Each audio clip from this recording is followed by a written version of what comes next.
of the most challenging circuits on this amazing calendar, which will host round 14, or effectively it's really round 12 of the 2026 FIA Formula 1 Championship. It will also host the penultimate fifth, the Formula 1 Sprint Grand Prix weekend of the season. So technically speaking, we could also have the sprint champion being crowned, as we discussed in that exclusive race introduction. But most importantly, this will be our final visit to the circuit Zandvoort. Obviously, the Zandvoort circuit, ever since 2021 season, hosted the Dutch Grand Prix after over 36 years.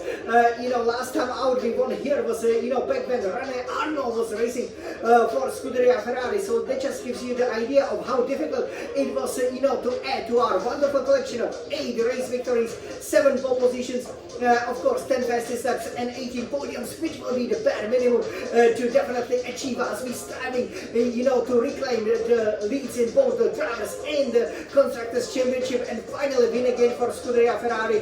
Lots of racing, to be done with this all new innovative F126 cars.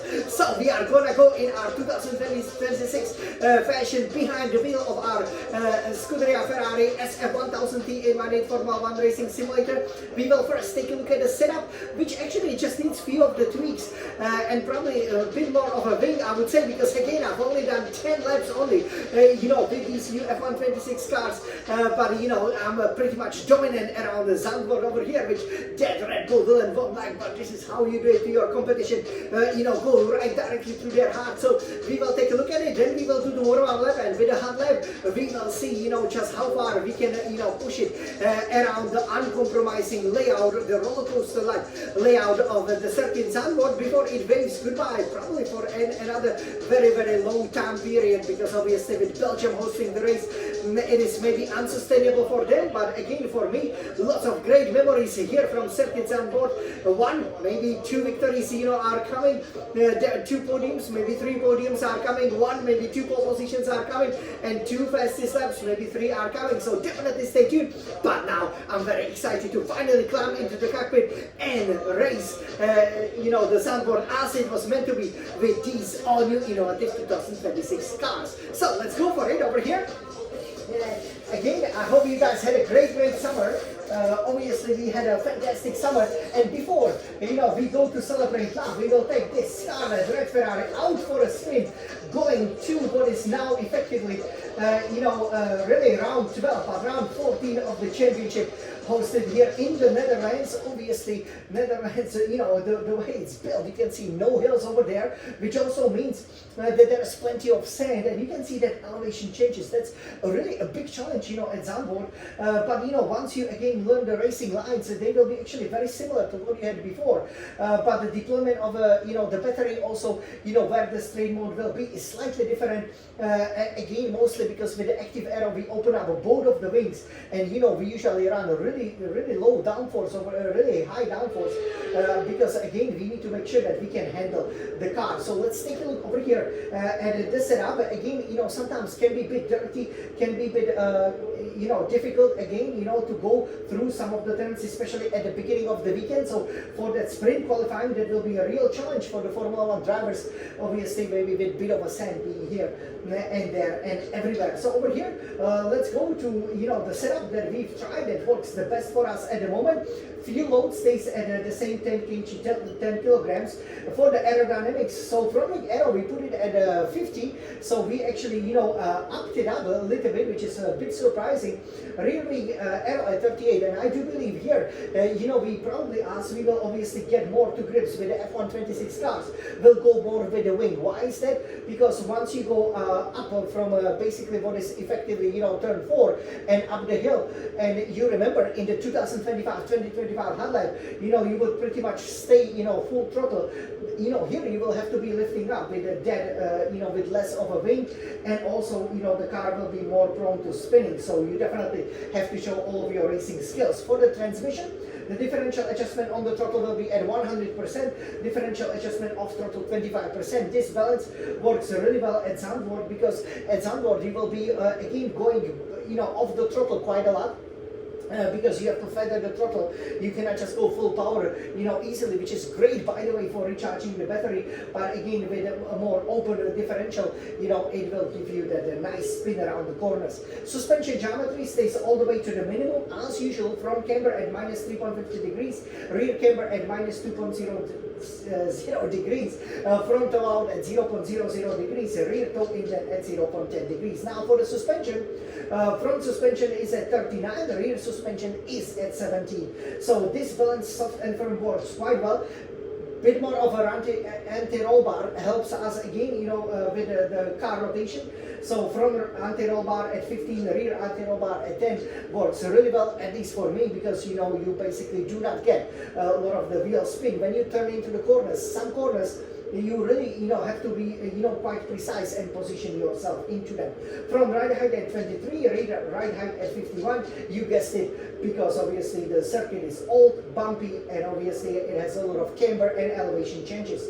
For the brakes, front brake bias at our favorite 56%, so a bit more to the rear, and brake pressure at 100%. But the downshifts will be a big issue with the F126 cars. And the tires, these the tire pressure stay exactly the same. So I was actually surprised when I was going through the setup that front right tire pressure will be at 24.2 psi per square inch, and front left tire pressure also at 24.2 psi per square inch. Rear right tire pressure at 20.9 psi per square inch. Rear left tire pressure at 20.9 psi per square inch.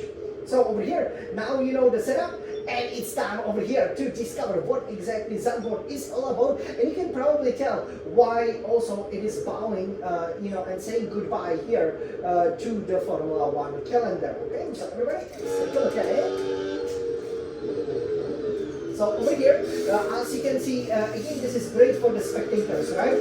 Basically, not much being, around that in Zandvoort. So here you will be going 6th gear, and then 4th gear. You want to avoid this curve, as you can see over here, the typical countryside. This curve actually, can help you, especially in an F126 cars, to kind of like bounce off over here from the left to the right hand side. And look at that 19-degree, elevation. That's a very special feature of the Zandvoort. So you feel almost like you are in Indianapolis. SM straight mode, engage it over here.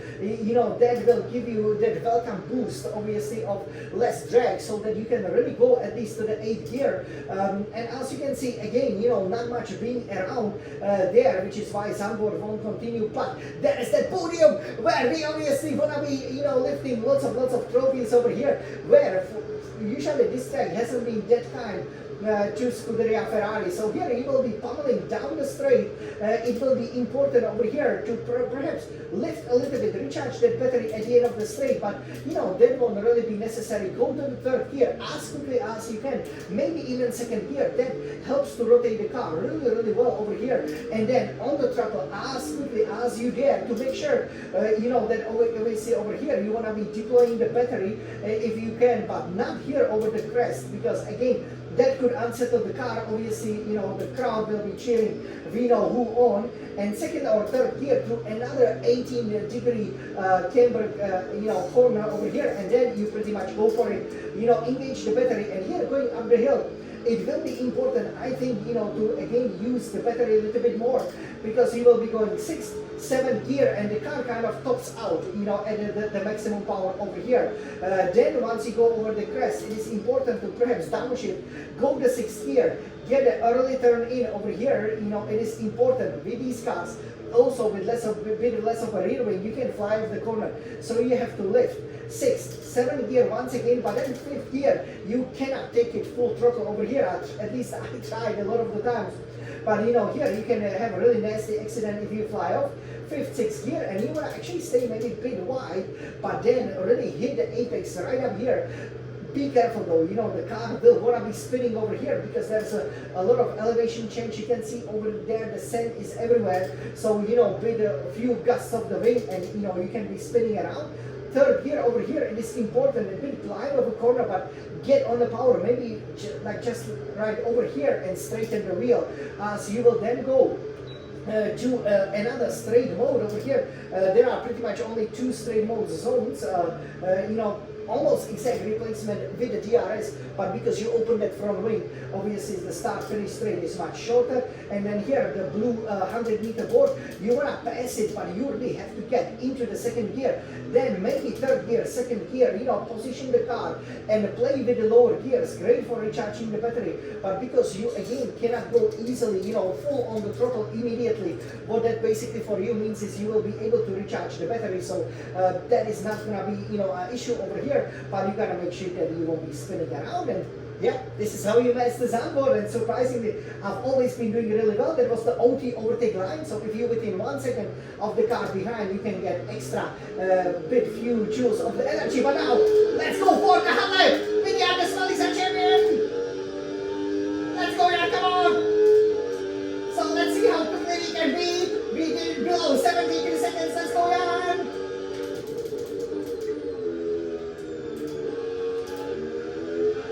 Come on, yeah, Smallies are champion! Wow, look at that! We scraped the floor, but come on, this is a hot lap, come on, yeah! And this is the topping of the battery as I talked about. Downshift, let go! Go, Jan, come on! Full throttle! Brake with authority, nice!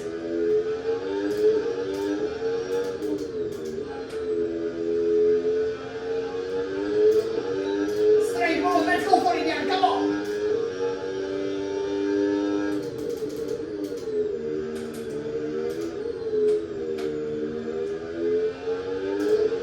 Come on, Jan, come on!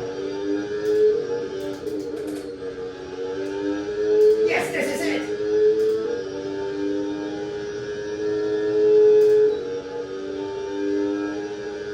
This is seconds on board! Alright! Yes, so we did it. Actually, not bad.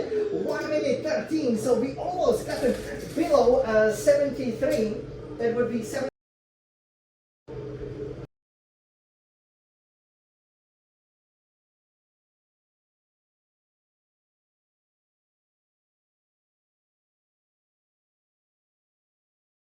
When the earthquake obviously would come, but you can see, because we are located in Taiwan, you can get the earthquake, so you can see, that it shook a little bit, but yeah, thankfully, it was only, as you can see, behind us shaking, so that's pretty good, because you can see, this is exactly what happens, right? You get that notification, so, it never actually happened when I was racing, funnily enough.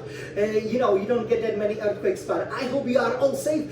This summer 2026 is going absolutely fantastic, and we cannot wait again to plant it on a pole position, like for example we just did, right? So you can see that the cars are about 1 second slower than what they obviously used to be, during the 2025 season.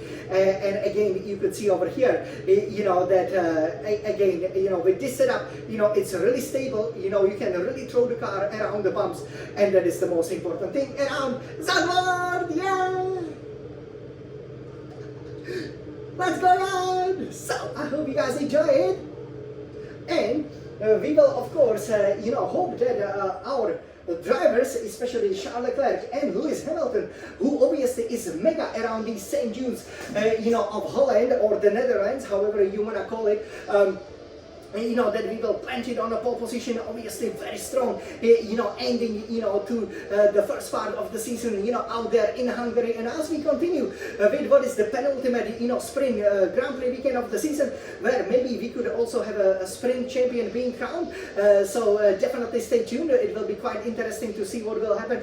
But as we say goodbye to the Zandvoort, I have to say, probably if it wouldn't be for the Red Bull villain with whom we crashed, a few times, we would be, actually really enjoying this track, because we would pretty much always win on it. So definitely wish me good luck as I aim to make it 3 out of the 3 podiums and win here for the second time to expand that collection of the Formula 1 Grand Prix winner trophies. And same for Scuderia Ferrari. This track is definitely to our liking. So now all I can say is that I'm happy to be back. And before we go, to celebrate the love, because especially what's coming with dun dun dun dun dun dun dun. We can't wait. We will go and do some Formula 1 racing. That's right. So we love Formula 1.